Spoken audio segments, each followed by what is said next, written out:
A veces ocurre de manera muy excepcional que los sueños te transmiten mensajes que no hay que interpretar, que son literales. Bueno, ¿y cuándo ocurre esto? Bueno, pues esto ocurre cuando, por ejemplo, hay avisos muy importantes en la vida de una persona.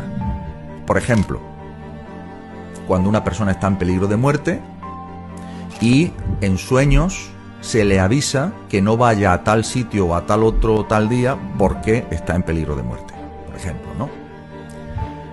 Se me ocurre un ejemplo de este caso, que fue un político del País Vasco que estaba amenazado de muerte por la banda terrorista ETA, y su mujer soñó que a la mañana siguiente lo asesinaban, como así fue.